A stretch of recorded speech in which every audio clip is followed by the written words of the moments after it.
This week on A Comic Book Orange, we visit Warren Ellis's Ignition City, Sherlock Holmes meets zombies and Victorian undead, and we interview Brea Grant about her new comic, We Will Bury You.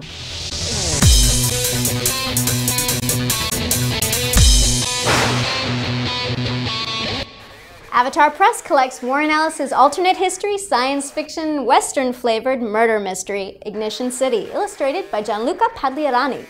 Imagine a world where all the adventures of pulp fiction spacemen really existed, only to be shamefully grounded into the last shantytown spaceport in the world.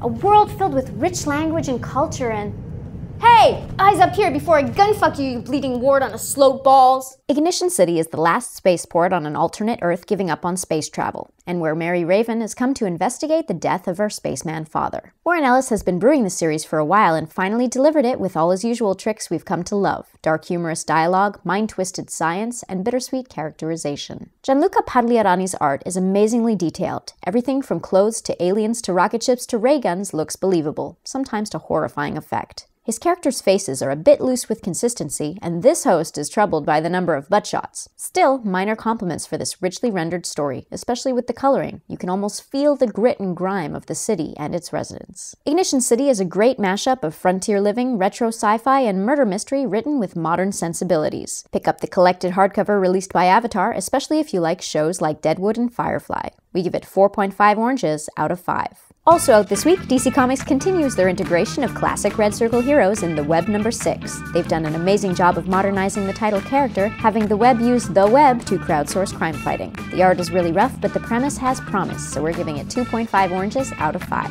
Ian Edgington and David Fabry's Victorian Undead, published by Wildstorm, introduces the ever-popular zombies into the world of Sherlock Holmes. The art of David Fabry is sharp, but the first few issues have been long on exposition, taking some time to get this 3-orange story going. And finally, the third issue of Dark Horse's horror anthology series Creepy hits the rack. Nearly all of the stories in this Tales from the Crypt style work feature great classic art and stories, though the endings all seem to fall flat. It gets 2.5 oranges out of 5. This week we interview Brea Grant. You might know her from Heroes or Halloween 2, but now you're going to know her from her 1920s zombie comic, We Will Bury You. Was it weird to write with your brother, or was it natural? I think for us it's natural because we've always created stuff together since we were teenagers. So we played in bands together. We've always been really good friends and really close. So I think it came as like sort of a natural progression for us, both being sort of creative people and liking each other a lot, that, we wanted to create something together. We don't really fight that much, and, the writing process has been really smooth. So why the 20s? I was a history major,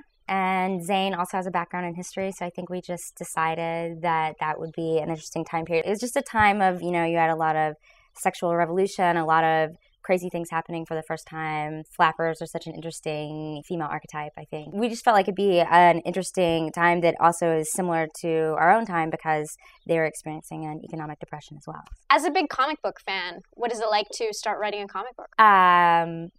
Really exciting. It's kind of a lame answer.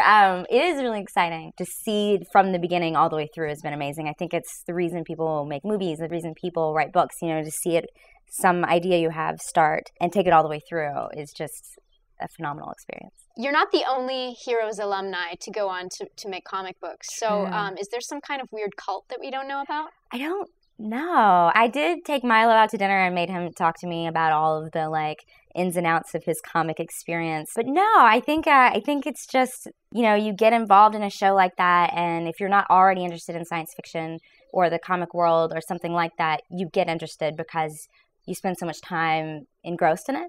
And so I think that could possibly be part of it. I don't know. I mean, there's a lot of actors doing comics too. So I would say it's just sort of another creative outlet that people have.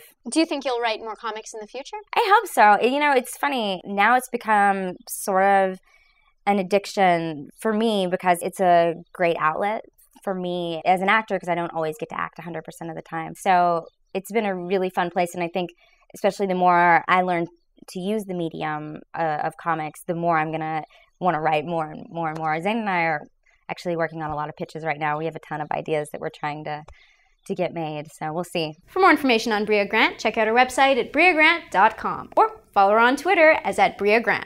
Well, that's it for this week. We're off for a 2-week break, so come interact with us on Twitter and Facebook. And we'll be back on March 17th for another new episode of A Comic Book Orange.